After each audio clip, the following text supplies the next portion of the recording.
Hi friends, welcome back to my channel. ఈరోజు మరొక healthy రెసిపీతో మీ ముందుకు వచ్చేసాను. ఈ రెసిపీ మీకు తెలిసైతే కామెంట్లో పెట్టండి తప్పకుండా. ఇది వచ్చేసి గోధుమ రవ్వ కేసరి. గోధుమ రవ్వ కేసరి హెల్తీ, చాలా చాలా హెల్తీ అండి. ఫైబర్ క్వాంటిటీ ఎక్కువ ఉంటుంది కాబట్టి ఉప్మా తినని పిల్లలు ఉంటారు కదా, అలా వాళ్ళ కోసం ఈ విధంగా హల్వా చేసి పెట్టొచ్చు అన్నమాట. చూడండి, చూస్తుంటేనే నోరు ఊరుతుంది కదా, అట్రాక్టివ్గా ఉంది కాబట్టి పిల్లలు కూడా చాలా ఇష్టంగా తింటారనమాట. దీనికోసము ఫస్ట్ నేను బెల్లం తీసుకున్నాను. ఒక గిన్నెలో బెల్లం ఒక పావు కుంది దాకా ఉండిద్దండి.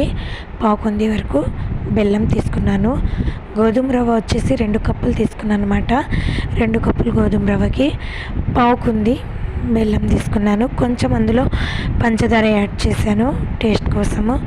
అందులో వాటర్ వేసేసుకొని గిన్నెని ఒక సైడు పెట్టేసేయాలి బాయిల్ అవ్వడానికి, బెల్లం కరగడానికి. నెక్స్ట్ ఒక కడాయి పెట్టుకొని అందులో నెయ్యి వేసేసుకొని, నెయ్యి కరిగిన తర్వాత కట్ చేసి పెట్టుకున్న డ్రై ఫ్రూట్స్ వేసుకోవాలి.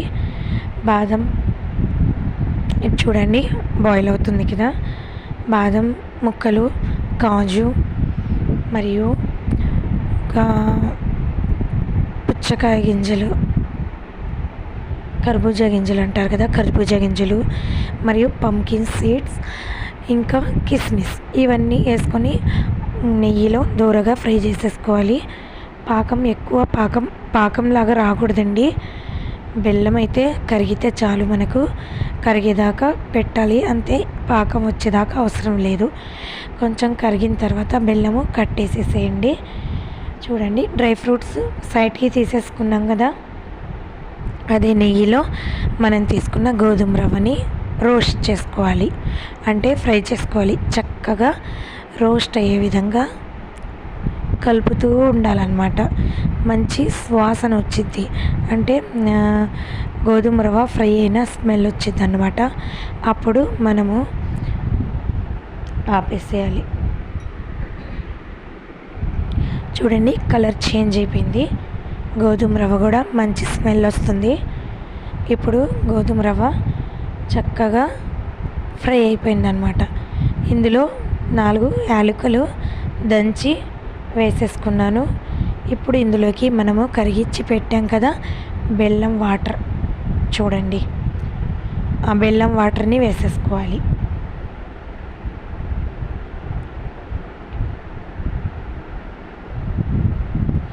బెల్లం వాటర్ మొత్తాన్ని వేసేసుకొని మెల్లగా కలుపుతూ ఉండాలి. అది తొందరగానే దగ్గర పడిపోయింది కాబట్టి దగ్గరుండి కలుపుతూ ఉండండి.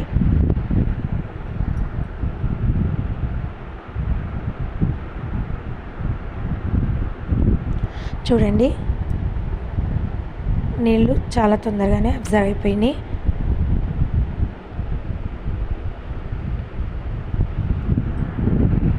ఆల్మోస్ట్ రెడీ అయిపోయినట్టే. పైనుండి మరి కొంచెం నెయ్యి వేసేసుకుంటున్నాను.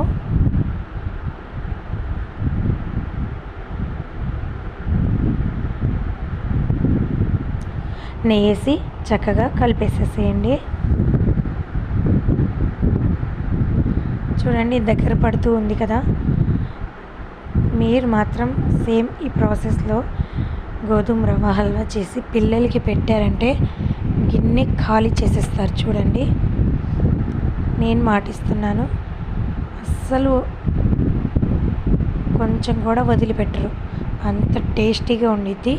మీరు ఇంట్లో ఒకసారి ప్రిపేర్ చేసి టేస్ట్ చూసి నాకు కామెంట్ చేయండి. డ్రై ఫ్రూట్స్ ఉన్నాయి కదా, మనం ఫ్రై చేసి పెట్టుకున్న డ్రై ఫ్రూట్స్ని పైనుండి వేసేసాను. రెడీ అయిపోయిందండి. చాలిక అంతవరకు పర్ఫెక్ట్గా గోధుమ రవ్వ హల్వా రెడీ అయిపోయింది. ఇక స్టవ్ కట్టేసేసేయండి. ఈ కన్సిస్టెన్సీలో ఉండాలి, ఎక్కువ గట్టిగా కూడా అవ్వకూడదు. ఇలా ఉంటే చాలు, తినడానికి ఈజీగా ఉండేది. మీకు కనుక నా వీడియో నచ్చినట్లయితే లైక్ చేయండి, షేర్ చేయండి, సబ్స్క్రైబ్ చేసుకోండి. Thanks for watching.